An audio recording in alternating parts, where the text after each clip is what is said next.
మరి చక్కటి సమయం దేవుడు మనకిచ్చాడు. ఈరోజు మనము దేవుని యొక్క వాక్యములో హెబ్రీలకు రాసిన పత్రిక 12వ అధ్యాయము మొదటి వచనాన్ని మనం చూద్దాం. Let's look at Hebrews chapter 12 versus 1 and 2. ఇంత గొప్ప సాక్షి సమూహము మేఘము వలె మనలను ఆవరించి ఉన్నందున మనము కూడా ప్రతి భారమును సులువుగా చిక్కులబెట్టు పాపమును విడిచిపెట్టి విశ్వాసమునకు కర్తయు దానిని కొనసాగించువాడునైన యేసు వైపు చూచుచు మన ఎదుట ఉంచబడిన పందెములో ఓపికతో పరుగెత్తుదము. సో ఇంత గొప్ప సాక్షి సమూహము మేఘము వలె మనలను ఆవరించి ఉన్నందున అని మరి హెబ్రీలకు రాసినటువంటి పత్రికలో ఈ యొక్క రచయిత ఈ మాటలు అంటూ ఉన్నాడు. ఎవరు ఈ సాక్షి సమూహము, ఎవరు మనల్ని ఆవరించి ఉన్నారు అనేటువంటి విషయాలు మనం ఆలోచన చేస్తే 11వ అధ్యాయాన్ని మీరు చూస్తే ఆ సాక్షి సమూహము ఎవరై ఉన్నారో మీకు అర్థమవుతుంది. ఆ సాక్షి సమూహము ఎవరు కాదు, విశ్వాసుల్లో ఉన్నటువంటి విశ్వాస వీరులు. వారు ఎవరు అందులో కనబడుతున్నారు మనకు? మరి విశ్వాస వీరులు. ఆబేలు నుండి అబ్రహాము, ఇస్సాకు, యాకోబు, మరి అనేక దైవజనులు, స్త్రీలలో షారాయి, అలాగే మరి అనేక మంది మరి గొప్పవారు, ఘనమైనటువంటి విశ్వాస వీరులు కనిపిస్తున్నట్లుగా మనం చూస్తున్నాం. వారు ఏం చేశారంట? మనలను ఆవరించి ఉన్నారు. హల్లెలూయా. అంటే పరలోకము నుండి మీ వైపు ఎవరు చూస్తున్నారు? అబ్రహాం చూస్తున్నాడు. హల్లెలూయా. పరలోకంలో నుండి నీ వైపు ఎవరు చూస్తూ ఉన్నారు? ఆబేలు చూస్తున్నాడు. పరలోకంలో నుండి నీ వైపు ఎవరు చూస్తున్నారంటే షారాయి చూస్తూ ఉంది.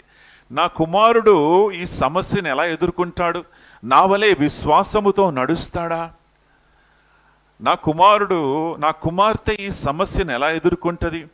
గొడ్రాలితనము, నేను 90 సంవత్సరాల వయసు కలిగినటువంటి మరి గొడ్రాలిగా ఉన్నప్పుడు దేవుడు నాకు కుమారుడిని ఇచ్చాడు అని షారాయి చూస్తూ ఉంది. హల్లెలూయా. ఎవరి వైపు చూస్తున్నారు? మీ వైపు చూస్తున్నారు. ఈ గొప్ప సాక్షి సమూహము మీ వైపు ఉన్నది.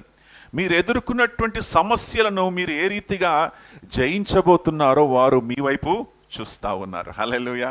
ప్రియులారా, మీకు వచ్చేటువంటి సమస్యలు అవి ఎందుకు వచ్చాయంటే మరి మీరు వాటిని ఏ రీతిగా జయించబోతున్నారో దేవుడు దాన్ని చూడాలని ఆశపడుతున్నాడు. హల్లెలూయా.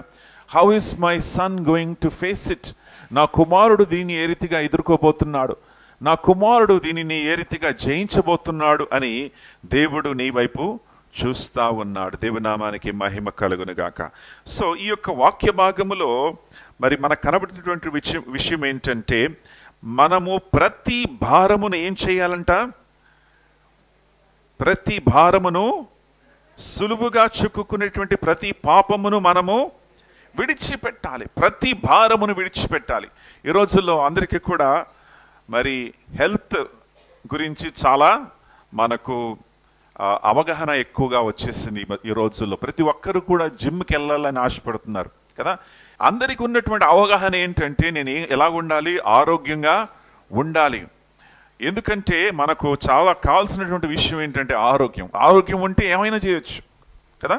ఆరోగ్యం ఉంటే మీరు ఇంటి పనులు చేయొచ్చు, ఆఫీస్ పనులు చేయొచ్చు, 60, 70 వెళ్ళినా సరే చక్కగా మీరు పని చేసుకోవచ్చు. ఎందుకు? మీకేం కావాలి? ఆరోగ్యం కావాలి. సో ఈ ఆరోగ్యం మనకు ఉండాలి అని మరి మనం కోరుకున్నట్లుగా దేవుడు కూడా ఏమంటున్నాడంటే, నువ్వు ఆత్మీయంగా కూడా ఏమై ఉండాలి? ఆరోగ్యంగా ఉండాలి. హల్లెలూయా. ఆత్మీయ ఆరోగ్యం నీకు కావాలి కనుక నువ్వేం చేయాలంటే, కొంచెం వెయిట్ లాస్ నీకు కావాలి. ఏం కావాలి? నీ బరువు తగ్గాలి, వెయిట్ తగ్గాలి అని దేవుడు అంటున్నాడు కదా. ఆ వెయిట్ లాస్ ఎలా తగ్గాలంటే సులువుగా చిక్కుకుంటుందంట. చూసారా? మీరు వెయిట్ లాస్కి ఎంత ప్రయాసపడాల్సి వస్తుంది. మీరేం చేయాలి? బిర్యానీ పెట్టినప్పుడు ఇది వద్దు, నాకేం కావాలి? కూరగాయలు కావాలి. మనసంతా కూడా ఎక్కడ ఉంటుంది? ఇది తినాలి అని అనిపిస్తుంది. కానీ మీకు ఏముంది? భారం. ఈ భారం తగ్గాలి కాబట్టి నేనేం చేయాలి? దీన్ని ప్రక్కన పెట్టేసి నేను కేవలము నాకు ఆరోగ్యకరమైనటువంటి విషయాల్ని నేను తీసుకోవాలి.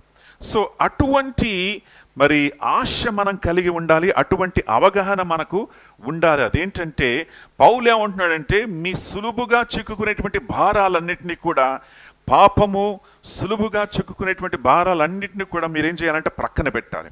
ఇప్పుడు నేను చూడండి, మీరు ఇచ్చినటువంటి కోటే నేను వేసుకున్నాను, మీరు ఎంతో ప్రేమతో మరి ఈ కోటు నాకు గిఫ్ట్ చేశారు, నేను ఈ కోటు మీరు వేసుకున్నాను. ఒకవేళ దీని లోపల వైట్ షర్ట్ ఉందనుకోండి, నేను వైట్ షర్ట్ని ఏం చేసుకోవాలి, చాలా జాగ్రత్తగా కాపాడుకోవాలి. ఎందుకంటే ఈ వైట్ షర్ట్ ఉందనుకోండి చాలా ఈజీగా మురికైపోద్ది, అవునా? మన ఎంఐజీలో ఉన్నటువంటి రోడ్లు, మన ఎంఐజీలో ఉన్నటువంటి డస్ట్ మీరు చూస్తూ ఉంటే మరి ఎంత దుమ్ము, ఎంత డస్ట్ మనకు వస్తూ ఉంటుంది.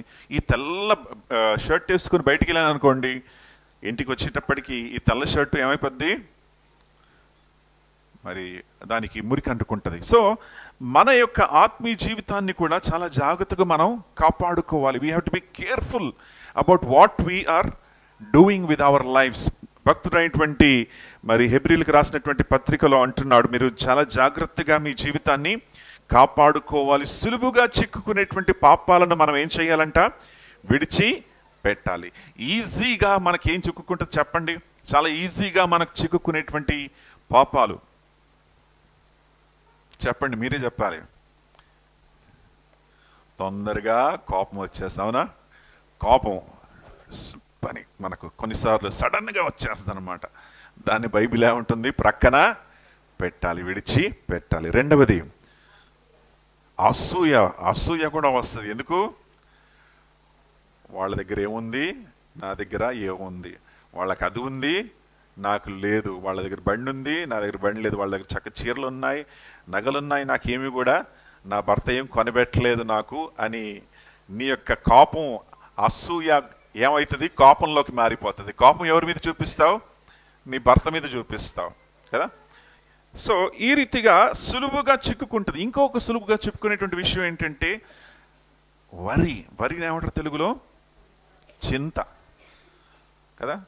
చింతిస్తూ ఉంటాం, ఆలోచిస్తూ ఉంటాం, ఏమైపోతుంది రేపు, నా జీవితం ఎలా ఉంటుంది, ఎలాంటి పరిస్థితిని ఎదుర్కొంటాను అని చింతిస్తాం. చింత అనేది చాలా ఈజీగా మనకు వచ్చేది కదా, సులువుగా చిక్కుకునేటువంటి విషయము చింత. మరొకటి ఏంటంటే నిరుత్సాహము. కొంతమంది చాలా ఈజీగా డిస్కరేజ్ అయిపోతారు, చాలా సులభంగా నిరుత్సాహపడిపోతారు. వారు అనుకున్నది జరగకపోతే, అనుకున్నది అనుకున్నట్లుగా జరగకపోతే ఏమైపోతారు, వాళ్ళ మొహంలోనే కనిపడిపోద్ది, మొహం ఏమైపోతే వాడిపోతుంది సడన్గా. అప్పుడు వరకు హ్యాపీగా ఉన్న ఫేసు ఒక్కసారి ఏమైపోద్ది, ఎండలో మాడిపోయినట్లుగా పూర్తిగా మాడిపోతుంది అన్నమాట.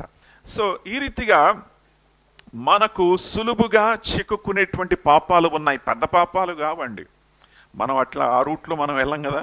హత్యలు, నరహత్యలు, ఏంటంటే వ్యభిచారం, అవన్నీ కూడా మనం వెళ్ళట్లేదు. ఎందుకంటే మనకు చిక్కుకునేటువంటి పాపాలు ఏంటంటే చిన్న చిన్నవి.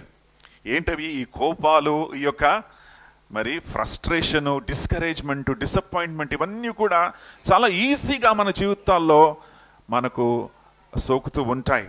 వాటిపైన మనం విజయాన్ని సాధించాలి. హల్లెలూయా. వాటిని మనము విడిచిపెట్టాలని మీకు జ్ఞాపకం చేస్తూ ఉన్నాను. దేవుని నామానికి మహిమ కలుగును గాక.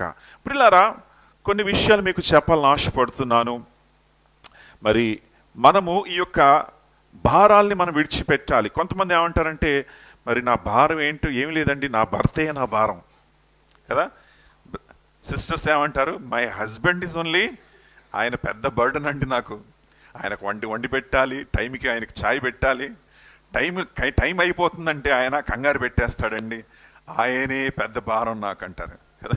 కొంతమంది ఏమంటారంటే, నా పిల్లలే నా భారం, వారిని చూసుకోవాలి, వారికి స్కూల్కి పంపించాలి, వారిని రెడీ చేయాలి, వారు అల్లరి చేస్తారు, వాళ్ళ ట్యూషన్లు చూడాలి, వాళ్ళ సబ్జెక్ట్స్ చదువుతున్నారో లేదో చూసుకోవాలి, అదో పెద్ద భారం అండి నా మీద అని అంటారు కదా. సో ఇవన్నీ కూడా భారం కాదు. నీ భర్త కాదు నీ భారము, నీ భార్య కాదు నీ భారము, నీ పిల్లలు నీ భారము కాదు. హల్లెలూయా. నీ భారము ఏమై ఉందంటే, నీవు నీ వైపు చూసుకుంటున్నావు, అదే నీ భారము. నీవు దేవుని వైపు చూడట్లేదు కనుక నీ భారాన్ని దేవుడు తగ్గించలేకపోతున్నాడు, లేక నీ భారానికి ఒక పరిష్కారం అనేది రావట్లేదని మీకు జ్ఞాపకం చేస్తూ ఉన్నాను. అనేక మంది అనేక విషయాల గురించి చింతిస్తుంటారు. ఇక్కడ కలవరపడినే కొండల అక్కడ మనసులో ఏముందంటే డోర్ లాక్ చేశానా లేదా, ఇక్కడికి వచ్చేటప్పుడు గ్యాస్ స్టవ్ ఆన్ పెట్టేస్తాను అని ఇక్కడ కలవరపడినే అని పాడుతూ ఉంటారు కదా.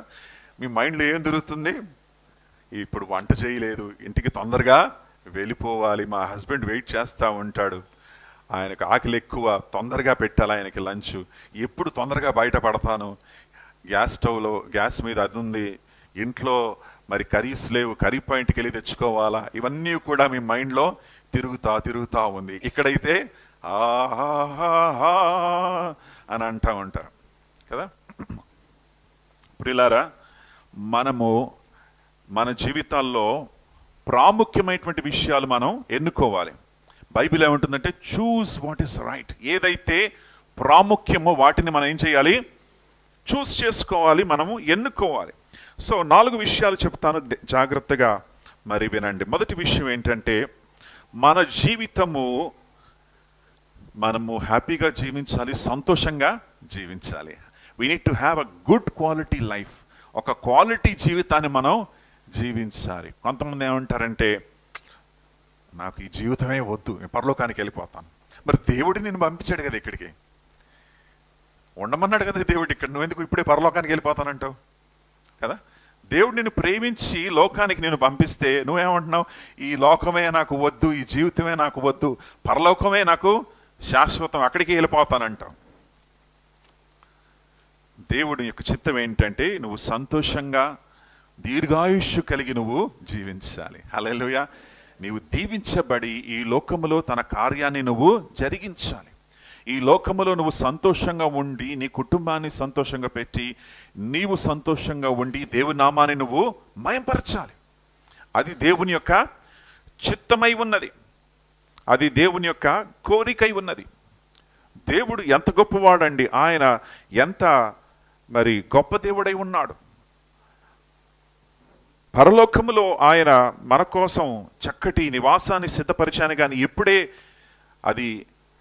రెడీగా లేదు. కానీ మీరు దీర్ఘాయుష్యు కలిగి జీవించిన తర్వాత పరలోకానికి వెళ్ళినప్పుడు అప్పుడు దేవుడు మరి సంతోషించి భలా మంచి దాసుడా దాసురాలా అని దేవుడు అంటాడు. కనుక మంచి జీవితాన్ని జీవించాలి. యేసయ్య యోహాను 10:10 ఏమంటున్నాడంటే నేను గొర్రెలకు జీవాన్ని ఇవ్వడానికి, ఎలా ఇవ్వడానికి, సమృద్ధి అయినటువంటి, మీరే చెప్పండి సమృద్ధి జీవితం అంటే ఏంటి చెప్పండి మీరే. శారీరకంగాను, ఆత్మీయంగాను, మానసికంగాను, సామాజికంగాను అన్ని విధాలుగా మీరేమవ్వాలి, వర్ధిల్లాలి. You have to be blessed in all areas of your life. శారీరకంగాను ఆరోగ్యంగా ఉండాలి. దేవుడు మిమ్మల్ని ఆశీర్వదించాడు, దీవించాడు. కనుక ఆరోగ్యం లేకపోతే ప్రార్థించండి, ఆరోగ్యం లేకపోతే డాక్టర్ దగ్గరికి వెళ్ళండి, ఆరోగ్యం లేకపోతే ప్రార్థన చేసుకోండి. మీరు ఆరోగ్యంగా జీవించాలని దేవుని యొక్క కోరిక ఉన్నది. హల్లెలూయా. అలాగే రెండవది ఏంటంటే ఆర్థికంగా కూడా నువ్వు స్థిరంగా ఉండాలి. ఎంతకాలము మీరు ఆర్థికంగా మరి శ్రమ పడతారు. దేవుని చిత్తం ఏంటంటే మీరు కష్టపడి పని చేయాలి. దేవుని చిత్తం ఏంటంటే నీ కుటుంబాన్ని మీరు పోషించుకోవాలి. కాళ్ళ మీద కాలు వేసుకొని నువ్వే చూసుకుంటావు, ప్రభువా నేను ఇక్కడ నిద్రపోతానంటే కుదరదు కదా.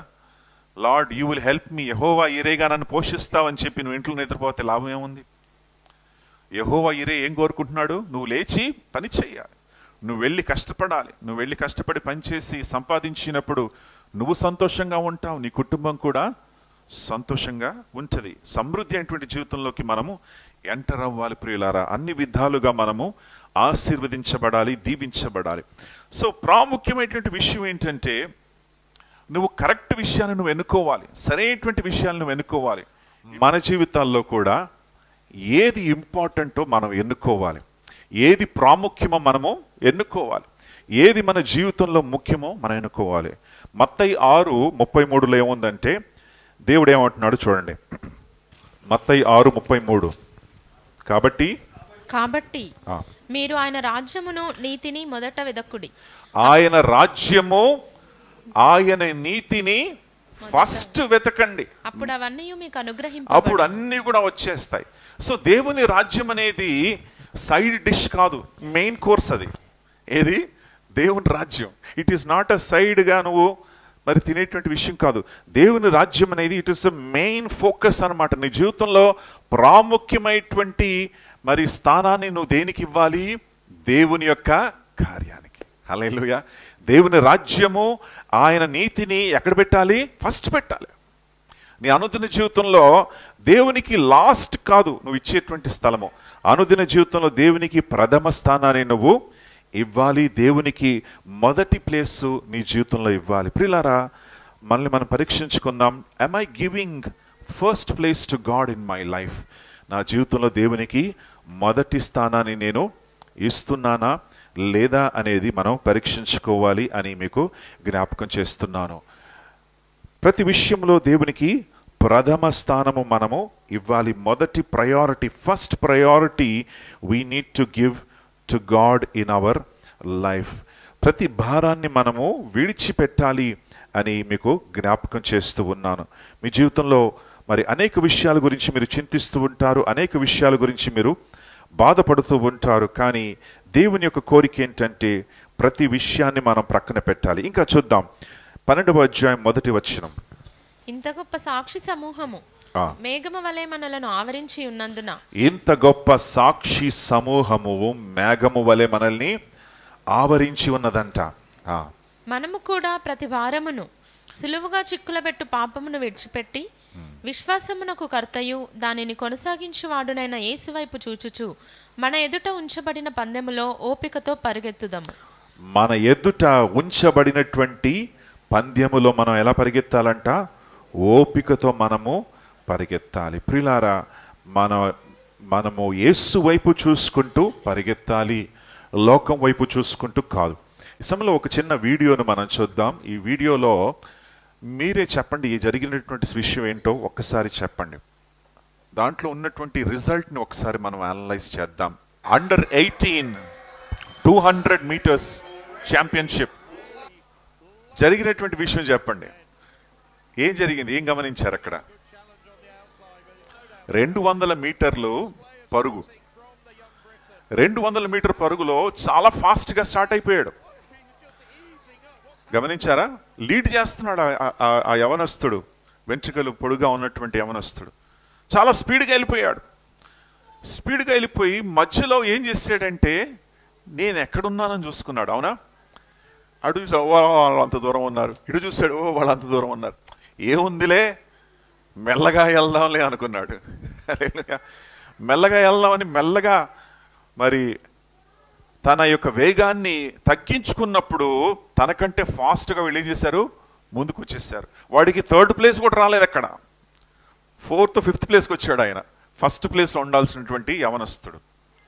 ప్రియులారా, ఎప్పుడైతే మన యొక్క గమ్యాన్ని, మన ఫోకస్ని యేసయ్య వైపు మన కనుదృష్టిని మనము మరి మలిచి మనము లోకం వైపు చూస్తామో, మరి మన యొక్క పరిస్థితుల వైపు మనం చూస్తామో, మనం ఏమవుతామంటే జీవితంలో మనం ఓడిపోతాం. మన కనుదృష్టి ఎప్పుడు కూడా ఎవరి వైపు ఉండాలి? యేసయ్య వైపు, గమ్యం వైపు మనము చూసుకుంటూ వెళ్ళాలి. నేను ఎక్కడికి వెళ్తున్నాను అనేది, నేనేం చేయబోతున్నాను, నాకు ప్రాముఖ్యము ఏంటి అనేది నువ్వు ఆలోచించాలి. ప్రాముఖ్యమైన పనులేమి నువ్వు చెయ్యాలి. హల్లెలూయా. ఉదాహరణకి మరి మీ యొక్క పిల్లల్ని మీరు చదివించాలి. మీ పిల్లలకి సే ఫర్ ఎగ్జాంపుల్ మీ పిల్లల యొక్క స్కూల్లో వాళ్ళు ఒక ప్రోగ్రామ్ అరేంజ్ చేస్తారు. పిల్లల్స్ ప్రోగ్రామ్స్కి మీరు వెళ్ళాలి. పిల్లలు ఏమంటున్నారంటే, డాడీ మమ్మీ మరి ఆ ప్రోగ్రాంలో మీరు రావాలి, టీచర్స్ మిమ్మల్ని కూడా రమ్మన్నారు అంటే సరే అని మీరు అంటారు. అప్పుడే మరి నీ యొక్క ఫ్రెండ్ ఫోన్ చేస్తాడు. నీ ఫ్రెండ్ చాలా కాలం తర్వాత వాడు వస్తున్నాడు, నీ బెస్ట్ ఫ్రెండ్ అనమాట. ఫోన్ చేసి, ఒరే నేను వస్తున్నాను రా, ఉంటావు కదా ఇంట్లోనే. అప్పుడు మీరేం చేయాలి? నీ ఫ్రెండ్ కోసం వెయిట్ చేస్తారా? నీ పిల్లల యొక్క స్కూల్కి వెళ్తారా? ఏం చేస్తారు చెప్పండి? రెండు చేస్తామంట కొంతమంది. రెండు ఎలా చేస్తారు? ఏది ముఖ్యమో చెప్పండి. కన్ఫ్యూజన్లో పడిపోయారు కదా. ఏది ముఖ్యమంటే నీ పిల్లలు ముఖ్యం. Hallelujah. Your kids are first in your life. నీ కుటుంబము ప్రాముఖ్యము. అన్నిటికంటే నీ కుటుంబము, దేవుడు, దాని తర్వాత నీ కుటుంబం. కనుక నువ్వు ఎక్కడికి వెళ్ళాలి? నీ పిల్లల యొక్క స్కూల్కి నువ్వు వెళ్ళాలి. ఇది ఆల్రెడీ వాడు వస్తా అంటున్నాడు, వాడు వెయిట్ చేయొచ్చు వాడు నీ కోసం కదా. సో ప్రాముఖ్యమైనటువంటి విషయాన్ని మనం ఎన్నుకోవాలి. You have to choose what is important in your life. దేవుడు ఏమంటున్నాడంటే నీ ఆత్మీయ జీవితంలో ప్రాముఖ్యమైనటువంటి విషయాన్ని నువ్వు ఎన్నుకోవాలి అని దేవుడు కోరుకుంటున్నాడు. ప్రియులారా, మీరు ఎన్నుకున్నారా? ప్రాముఖ్యమైనటువంటి విషయాలు మీరు ఎన్నుకున్నారా? లేనట్లయితే ఈరోజే ప్రాముఖ్యమైనటువంటి విషయాన్ని మీరు ఎన్నుకోవాల్సిందిగా మీకు జ్ఞాపకం చేస్తూ ఉన్నాను. మీ జీవితంలో ప్రాముఖ్యం ఏంటంటే దేవుని రాజ్యము, ఆయన నీతిని వెతకడము. హల్లెలూయా. సో ఉదయకాలమునే లేచినప్పుడు మీరు ఏం చేస్తారు? మీరు ఫస్ట్ దేవుని యొక్క వాక్యము, ప్రార్థన.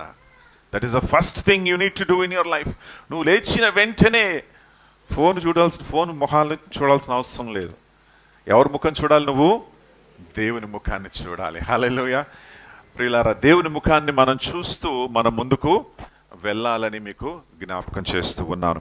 సో ప్రతి దినము మనము దేవుని వైపు చూస్తూ మనము ముందుకు సాగాలి. తన రాజ్యము, తన నీతిని మనము మొదట వెతకాలి అని బైబిలు సెలవిస్తూ ఉంది. దేవుని నామానికే మహిమ కలుగునుగాక.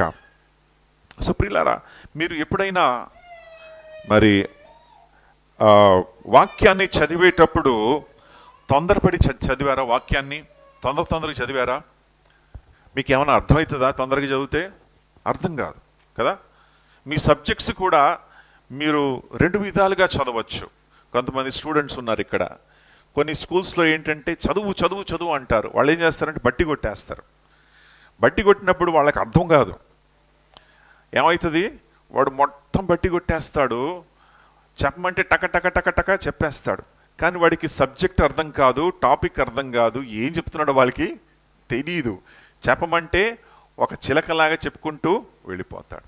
బైబిల్ని కూడా నువ్వు ఆ రీతిగా చేయొచ్చు. బైబిల్ని చదవచ్చు, అయిపోయింది, ఆది కాండము నుండి ప్రకటన గ్రంథం వరకు చదివేస్తాను నువ్వు అనొచ్చు. కానీ బైబిల్లో ఉన్నటువంటి సత్యం నీకు తెలియదు. హల్లెలూయా. బైబిల్లో ఉన్నటువంటి సారం నీకు తెలియదు.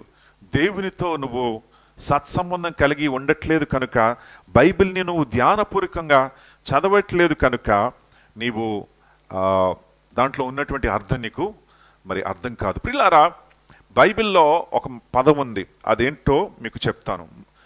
సామెతల గ్రంథం, కీర్తనల గ్రంథం 1వ అధ్యాయంలో ఆ మాట ఉంది. ఒకసారి చూద్దాం. మీకు అందరికీ కూడా కంఠస్థంగా వచ్చింది అనుకుంటున్నాను. కీర్తన 1వ అధ్యాయము. పాపుల మార్గమున అపహాసులు చోటున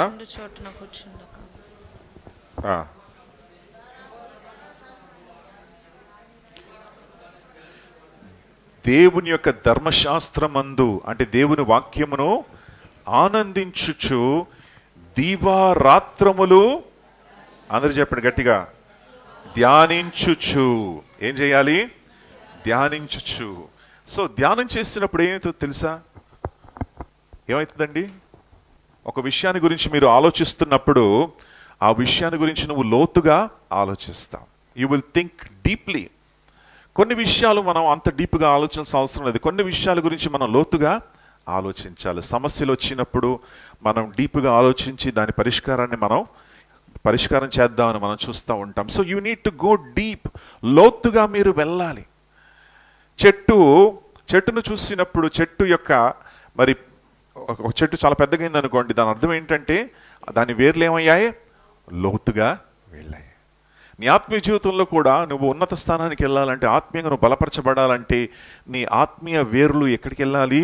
లోతుగా వెళ్ళాలి. లోతుగా వెళ్ళాలంటే మరి నువ్వేం చేయాలి? ఎక్కువ సమయాన్ని నువ్వు గడపాలి దేవుని యొక్క వాక్యములో.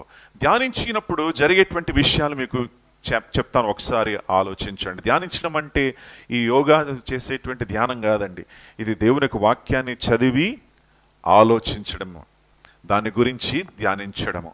నువ్వు బైబిల్ వాక్యాన్ని చదివావు, బండి మీద వెళ్తున్నావు, వాక్యాన్ని గురించి ఆలోచించండి.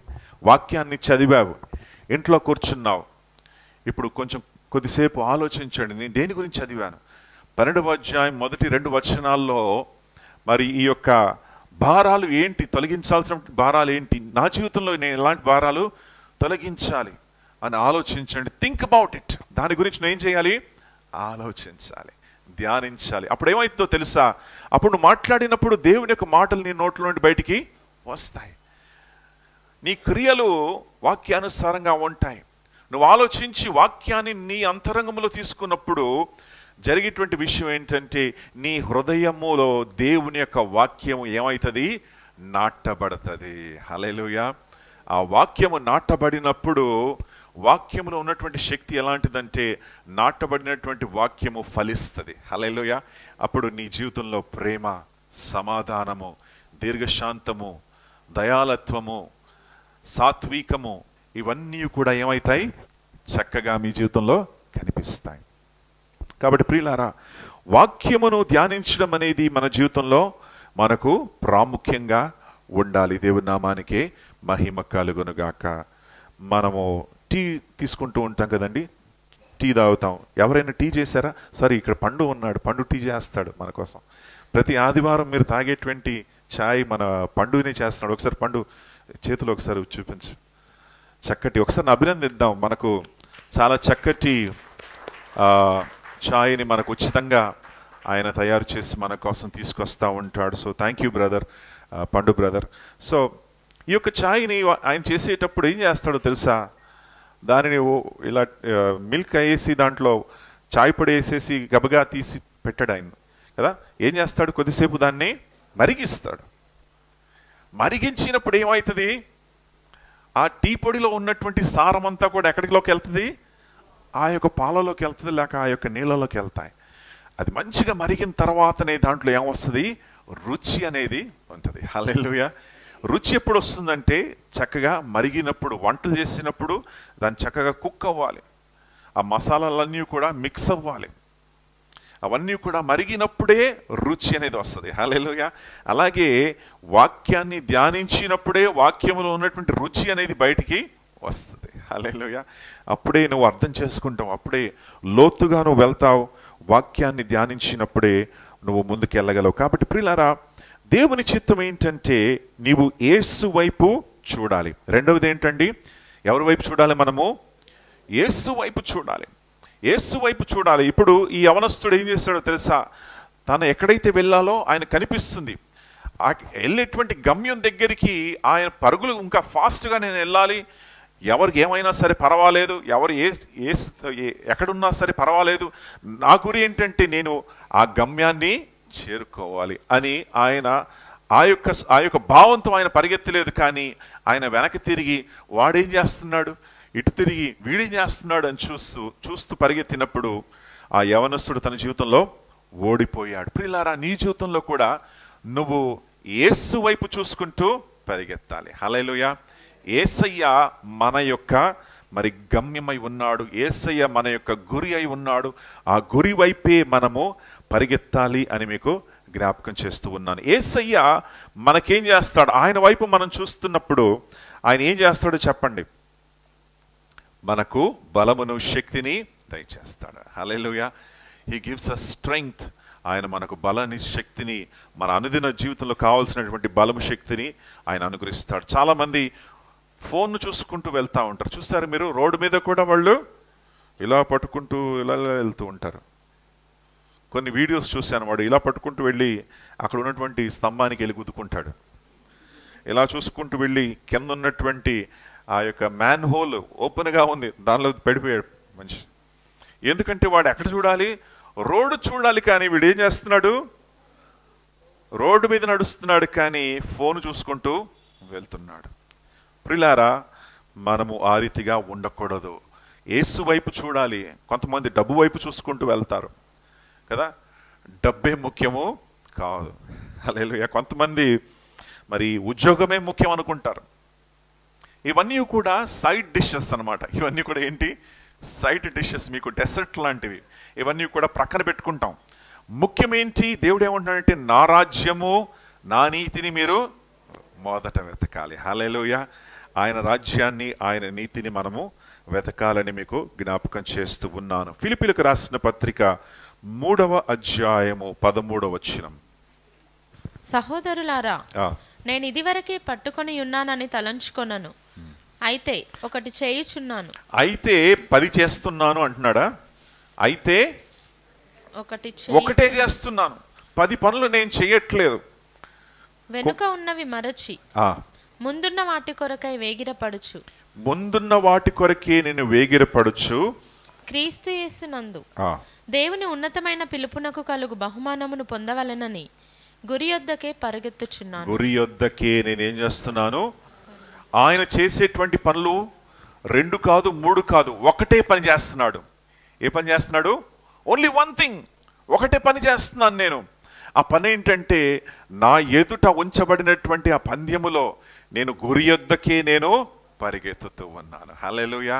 ప్రియులారా, నీ జీవితంలో అనేక విషయాలు ఉండొచ్చు, కానీ అన్నిటికంటే ముఖ్యం ఏంటంటే దేవుని యొక్క రాజ్యాన్ని వెతకడము, ఆయన నీతిని వెతకడము, అంటే దేవునికి ఉన్నత స్థానాన్ని ఇవ్వడము. ఒక కారులో ఉన్నారనుకోండి, మరి యేసయ్య వచ్చాడు. యేసయ్య వచ్చినప్పుడు ఆ కారు మీరు డ్రైవ్ చేస్తున్నారు. కారు డ్రైవ్ చేస్తున్నప్పుడు యేసయ్య కూర్చోవాలని ఆశపడతాడు. ఆ కారు మీ జీవితం అనుకుందాం. నా కుమారుడు నీ జీవితాన్ని నేను నడిపిస్తాను అని యేసయ్య అన్నప్పుడు మీరేమంటారంటే, యేసయ్య okay, I need to be in control. ఎప్పుడు కూడా నా కంట్రోల్ అనేది నా చేతిలో ఉండాలి. కావాలంటే సలహాలు నువ్వు ఇవ్వు. ఇక్కడ పక్కన కూర్చోబెట్టుకుంటారు యేసయ్యను. ఏమంటాం మనం? యేసయ్య నువ్వు సలహాలు ఇవ్వు చాలు, బండిని నేనే నడిపిస్తాను. యేసయ్య ఏమంటాడంటే, కాదు కాదు, కుదరదు, బండిని ఎవరు నడిపించాలి? నేను నడిపించాలి, నువ్వు పక్కన కూర్చో అంటాడు యేసయ్య. సరే, ఈయన వినట్లేదని చెప్పి మనం ఏం చేస్తామంటే, యేసయ్య ముందు పెట్టేస్తాం బండిలో, వెనక మనం వెళ్ళి కూర్చుంటాం. వెనక నుండి ఏం చేస్తామో తెలుసా? యేసయ్య లెఫ్ట్ లెఫ్ట్ లెఫ్ట్, కాదు కాదు కాదు, ఈ రూట్ కాదు యేసయ్య, నువ్వు వెళ్ళాల్సిన రూటు రైట్. యేసయ్యకే డైరెక్షన్ చెప్పేటువంటి వారమై ఉన్నాం మనం కదా. ఎందుకంటే మనకి ఏం కావాలి? We should be in control of our lives. మన జీవితం మన కంట్రోల్లో ఉండాలి అని మనం ఆశపడతాం. కానీ యేసు ఏమంటున్నాడంటే, నువ్వు కాదు కంట్రోల్ చేసేది, నేను కంట్రోల్ చేయాలి. హల్లెలూయా. నేను నడిపిస్తాను, నేను ముందుండి నడిపిస్తాను అని దేవుడు ఆశపడుతున్నాడు. కనుక ప్రియులారా, you need to submit to God. ఆయన రాజ్యాన్ని, ఆయన నీతిని నువ్వు వెతకాలి. అపోస్తుల కార్యము 6వ అధ్యాయము 4వ వచనాన్ని చూడనమ్మా. అపోస్తుల కార్యము 6వ అధ్యాయము 4వ వచనం. యాక్చువల్లీ మొదటి వచనము నుండి చదువుకుందాం. ఆ దినములలో శిష్యుల సంఖ్య విస్తరించుచున్నప్పుడు అనుదిన పరిచర్యలో తమలోని విధవరాండ్రను చిన్నచూపు చూచిరని హెబ్రీయుల మీద గ్రీకు భాష మాట్లాడు యూదులు సనుగసాగిరి. సో కొంతమంది అక్కడ ఉన్నటువంటి సంఘంలో కొంచెం సమస్య ఏర్పడిందంట. ఆ సమస్య ఏంటంటే, వీళ్ళు ప్రతి మధ్యాహ్నం భోజనం పెట్టేసేవాళ్ళు. భోజనం పెట్టేటప్పుడు కొంతమంది యూదులు ఉన్నారు, కొంతమంది గ్రీకులు ఉన్నారు. అంటే కొంతమంది ఇంగ్లీష్ మాట్లాడేవారు, కొంతమంది తెలుగు మాట్లాడేవారు అనుకుందాం. సో వీళ్ళు ఏం చేస్తున్నారంటే, మనవాళ్ళని వడ్డించేటువంటి వారు ఏం చేస్తారంటే, చికెన్ ముక్క అంతా కూడా మన వాళ్ళకి వేస్తున్నారు, మిగతా వాళ్ళకి రైస్ పెట్టేస్తున్నారు. అప్పుడు గొడవ అయిపోయింది అక్కడ. ఏంటి, అరే వీళ్ళు ఏం చేస్తున్నారు, మాకు ముక్కలు దొరకట్లేదు, మనకేం పెడుతున్నారు వీళ్ళు, ఓన్లీ రైస్ పెడుతున్నారని చెప్పి ఒక గొడవ అయింది అక్కడ. ఊరికి చెప్తున్నానండి, యాక్చువల్ చికెన్ గొడవ కాదు. సో అలాంటి ఆ యొక్క ఫుడ్ దగ్గర వచ్చినటువంటి గొడవలు కూడా అక్కడ ఎప్పుడు కూడా ఎక్కడికి వస్తాయంట, ఫుడ్ దగ్గర చాలా గొడవలు వస్తాయండి. సరిగ్గా ఫుడ్ వండకపోతే ఇంట్లో గొడవ కదా. హోటల్కి వెళ్ళినప్పుడు ఆ ఫుడ్ సరిగ్గా లేకపోతే ఆ వెయిటర్తో గొడవ పెట్టుకుంటారు, అవునా. మనకేం కావాలి, మనం తినేటువంటి ఆహారం చక్కగా ఉండాలి. సో ఆది సంఘములో కూడా ఆహారం గురించి గొడవలు అయ్యాయి. సో వాళ్ళు ఏం చేశారంట, మా వాళ్ళని ఎవరు పట్టించుకోవట్లేదండి అని చెప్పి కొంతమంది అన్నప్పుడు 4వ వచనములో దైవజనులు ఏం చేశారో చూడండమ్మా. అయితే మేము ప్రార్థన యందు వాక్య పరిచర్య యందు ఎడతెగక యుందుమని చెప్పిరి. సో యాక్చువల్లీ 3rd verse నుండి మనం చదివితే మనకు అర్థమవుతుంది. కాబట్టి సహోదరులారా, ఆత్మతోనూ జ్ఞానముతోనూ నిండుకొని మంచి పేరు పొందిన 7 మనుషులను మీలో ఏర్పరచుకొనుడి, మేము వారిని ఈ పనికి నియమింతుము. వాళ్ళు ఏం చేశారంటే, అపోస్తులు వడ్డించేవారు. అపోస్తులు ఏం చేశారంటే, కాదు కాదు కాదు, ఇది మా పని కాదు, ఇది మేము చేయకూడదు, మనకేం ముఖ్యము, వాక్యము, ప్రార్థన. సో అపోస్తులు ఏమన్నారంటే, మిగతా పనులు వేరే వాళ్ళు చేయనివ్వండి, మేము మాత్రము ఏం చేస్తాము? వాక్యము, ప్రార్థన. ఈ 2 పనులు చేయడానికి దేవుడు మనల్ని ఏర్పాటు చేసుకున్నాడు కనుక ఈ 2 పనులు మేము చేస్తాం. కనుక అపోస్తులే ఎన్నుకోవాల్సి వచ్చింది. ఏది ముఖ్యమో వారు ఎన్నుకున్నారు. హల్లెలూయా. ఏది ప్రాముఖ్యమో వారి జీవితంలో వారు ఎన్నుకున్నారు. మీకు ప్రశ్న, మీరు ప్రాముఖ్యమైనటువంటి విషయాలు మీ జీవితంలో ఎన్నుకున్నారా? Did you choose what is important in your life? నీ జీవితంలో ఏది ప్రాముఖ్యమో నువ్వు ఎన్నుకున్నావా? లేదు అన్నీ వస్తున్నాయి, అన్నీ కూడా చేస్తున్నావా? కదా, కొన్నిసార్లు 100 పనులు ఉంటాయి. 100 పనులు మనము చేయాలని మనకు ఉంటుంది, కానీ అన్ని పనులు మనం చేయలేం కదండి. ఏది ముఖ్యమో అదే మనము చెయ్యాలి, ఏది ప్రాముఖ్యమే అది మనము ముందు చెయ్యాల్సి వస్తుంది. కాబట్టి ప్రియులారా, మీకు ముఖ్యమైనటువంటి విషయాలు మీకు చెప్తాను, వినండి. మొదటి ముఖ్యమైనటువంటి విషయం ఏంటంటే దేవుని వెతకడము, ఆయన సన్నిధిని వెతకడము, ఆయన సన్నిధిలో ఉండడం అనేది first thing. It has to be in your life. నీ జీవితంలో అది మొదటి స్థానాన్ని తీసుకోవాలి. ఆయన సన్నిధిలో నువ్వు మోకరించి ప్రేయర్ చేయాలి, ప్రార్థించాలి, బైబిల్ చదవాలి. This has to be the first thing in your life. లేదండి నా హస్బెండ్కి కాఫీ పెట్టాలి, ఆయనకు బెడ్ కాఫీ అంటే చాలా ఇష్టం కాబట్టి నేను బెడ్లోంచి లేచినప్పుడు ఫస్ట్ నేను చేస్తాను, ఫస్ట్ థింగ్ ఏంటంటే నువ్వు లేచినప్పుడు దేవుని యొక్క సన్నిధిలో మోకరించి ప్రార్థించాలి. హల్లెలూయా. మన మందిరంలో 5:30కే ప్రార్థిస్తా ఉన్నారు. తెలుసా మీకు విషయం? బ్రదర్స్ సిస్టర్స్ చాలామంది, చారి అలాగే చాలామంది సిస్టర్స్ కూడా జాయిన్ అవుతా ఉన్నారు. ఉదయకాలంని 5:30కే లేచి వారు మొరపెడుతున్నారు దేవుని యొక్క సన్నిధిలో. Hallelujah. They are seeking God. దేవుని వెతుకుతూ ఉన్నారు. దేవుని సన్నిధిలో వారు జాయిన్ అయ్యి మొరపెడుతున్నారు, ప్రార్థిస్తూ ఉన్నారు. ఎంత గొప్ప విషయం, ఎంత చక్కటి విషయం ఇది. Hallelujah. What a wonderful thing it is. దేవుడు వారిని చూసి ఎంత సంతోషిస్తాడు. నా పిల్లలు నా సన్నిధిలో ప్రతిరోజు వస్తున్నారు, ఉదయకాలమునే వారు లేచి నన్ను వెతుకుతూ ఉన్నారు అని దేవుడు ఎంతగా సంతోషిస్తాడు. కాబట్టి ప్రియులారా, మొదటిగా దేవుని యొక్క సన్నిధిని మీరు వెతకాలి. రెండవది ఏంటంటే దేవుడు మనకిచ్చినటువంటి కుటుంబము. రెండవది ఏంటండి? కుటుంబము. హల్లెలూయా. మొదటి దీవెన ఏంటంటే దేవుని తెలుసుకున్నావు, అదే దీవెన. రెండవ దీవెన ఏంటంటే నీ కుటుంబం. దేవుడు నీకేమిచ్చాడు? ఒక ఫ్యామిలీని ఇచ్చాడు. హల్లెలూయా. ఒక ఒంటరి వ్యక్తిగా దేవుడు నిన్ను పెట్టలేదు, ఒక కుటుంబంలో దేవుడు నిన్ను పెట్టాడు. మీరు ఏదైనా తప్పు చేస్తే మిమ్మల్ని ఏం చేస్తారో తెలుసా? తీసుకెళ్ళి ఎక్కడేస్తారు చెప్పండి? జైల్లో వేస్తారు కదా. జైల్లో వెళ్ళినప్పుడు అక్కడ మరి పెద్ద తప్పు చేస్తే తీసుకెళ్ళి ఎక్కడేస్తారో తెలుసా? Solitary confinement. అంటే ఎవరు కూడా ఉండరు, నువ్వు ఒకడే ఉంటావు అక్కడ కదా. ఆ ఖైదీగా ఒక చిన్న రూమ్లో ఒంటరిగానే ఉంటావు. ఒంటరిగా ఉండడం అనేది ఆశీర్వాదం కాదండి, అది శిక్ష. ఏంటిది? శిక్ష. అందుకే ఆ యొక్క శిక్షణ ఏంటంటే నువ్వు ఒంటరిగానే ఉండాలి ఒక గదిలో అని తోసేస్తారు. అది ఒక దీవెన కానీ కాదు. దేవుని యొక్క కోరిక ఎప్పుడు కూడా నువ్వు ఒంటరిగా ఉండడం దేవుని చిత్తము కాదు. Hallelujah. You must stay with family. కుటుంబంతో నువ్వు ఉండాలి, కుటుంబంతో పాటు కలిసి ఉండాలి, కుటుంబంలో ఒక సభ్యుడిగా నువ్వు ఉండాలి. ఒంటరి జీవితాన్ని నువ్వు జీవించకూడదు అని మీకు జ్ఞాపకం చేస్తూ ఉన్నాను. కనుక రెండవ గొప్ప దీవెన ఏంటంటే దేవుడు నీ కుటుంబాన్ని ఇచ్చాడు. God has given you a family. ఈ కుటుంబాన్ని నడిపించే బాధ్యత పురుషులుగా మీరు తీసుకుంటూ ముందుకు వెళ్ళాలి. If you're a single person, ఒక సింగిల్ మదర్ గాను ఉన్నట్లయితే, ఒక సింగిల్ పర్సన్ గాను ఉన్నట్లయితే ఆ కుటుంబాన్ని, నీ పిల్లల్ని నడిపించే బాధ్యత నీ మీద ఉన్నదని మీకు జ్ఞాపకం చేస్తూ ఉన్నాను. మూడవది ఏంటంటే దేవుడు నీకు ఇచ్చేటువంటి బహుమానము, అది సంఘము. అదేంటిది? అది the church, the family of God. దేవుని యొక్క బిడ్డలైనటువంటి మనము, తన సంఘమైనటువంటి మనల్ని దేవుడు ఒక సంఘములోకి మనల్ని తీసుకొచ్చాడు. Hallelujah. After your family, this is the extended family. దీన్ని ఏమంటారు? ఎక్స్టెండెడ్ ఫ్యామిలీ అన్నమాట. అంటే మీ కుటుంబం కానటువంటి కుటుంబం ఇది. అందుకే ఈ కుటుంబం పట్ల ప్రేమ, ఈ కుటుంబం పట్ల ఆప్యాయత, ఈ కుటుంబం పట్ల ప్రార్థించేటువంటి వ్యక్తులుగా మీరు ఉండాలి. Hallelujah. So remember this Lord's temple is your family. ఈ లార్డ్స్ టెంపుల్ అనేటువంటి మందిరం అనేది నీ యొక్క ఎక్స్టెండెడ్ ఫ్యామిలీ. హల్లెలూయా.